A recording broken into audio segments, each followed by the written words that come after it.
welcome back to the channel. If you enjoy the video, don't forget to like, subscribe, and roll your notifications to all so you don't miss any of the demonic content. Some within the trans community will admit this, and they will say that Cybele is, quote unquote, the trans God. The same spirit may have been at work in the New Testament days of Paul. Just rabbit trail. Galatians, Paul's arguing with them, and he says early on in the book, who has bewitched you? Meaning there's a demonic spirit of confusion over the church. And then in chapter 5, verse 12, he says, why don't you men go all the way and castrate yourselves? He's saying the way you're thinking is Jezebelian. Galatians 3:1 is what he's referring to here. And the specific word that he's referring to here in the Greek is ibaskanen, which comes from baskaino, which means fascinate or bewitch. Okay, why is the title of this show funny?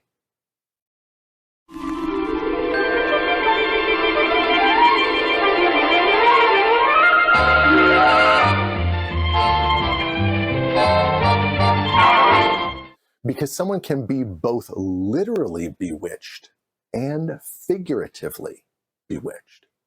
That is, someone can cast magic on a person, or that person can be entranced by the charms of another person so thoroughly that it is as if magic has been cast upon them.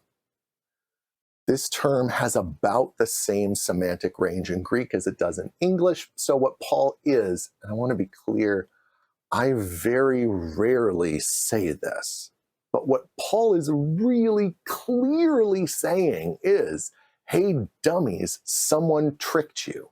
Not, oh, foolish Galatians, there's a demon in your midst. I can't believe I'm the one who has to say this, but it's time to stop trying to make everything about demons. Julius Firmicus Maternus. He was a Roman Latin writer who became a Christian apologist during the reign of Constantine. He speaks of the galley priests of Cybele and Attis in the mid-4th century AD. Here's what he says, okay? 4th century. Let me quote the Christian scholar. Of those priests who served female deities, they wear effeminately nursed hair and dress in soft clothes. They can barely hold their heads up by their limp necks. Then, having made themselves alien to masculinity, swept up by playing flutes, they call on their goddess to fill them with an unholy spirit.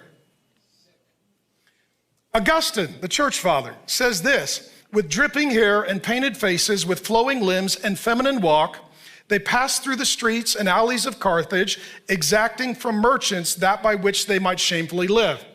Augustine says, one of our biggest problems, we have a bunch of Ahab men who are dressing up like women, feeling as victims, expecting to be compensated so they don't have to go to work. The work by the Christian scholar that he is referring to is De Errore Profanorum Religionem, or Concerning the Error of Profane Religions. It's a screed against non-Christian worship that Maternus wrote to the emperors, trying to get all idolatry expunged from the empire. Moreover, saying that somehow Firmicus Maternus and Augustine of Hippo had the Jezebel spirit in mind when they were looking down their noses at the practices of other religious groups is historically problematic, as I've already pointed out.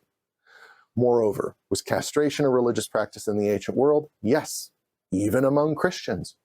Did members of the Magna Mater roam the streets of Carthage essentially begging from people? Yeah, so did Christians in various historical periods. So to sum up, at least with respect to this particular topic, Driscoll doesn't really seem to have a solid idea of what the Bible actually says from a historical or literary standpoint. Instead, he's kind of imagined what he thinks the Bible says in what appears to be an attempt to brand trans people as somehow demonic, which is a common tactic of the Christian right these days. The truth, as we've hopefully seen, is a little bit more complicated, as things often are in the light of history.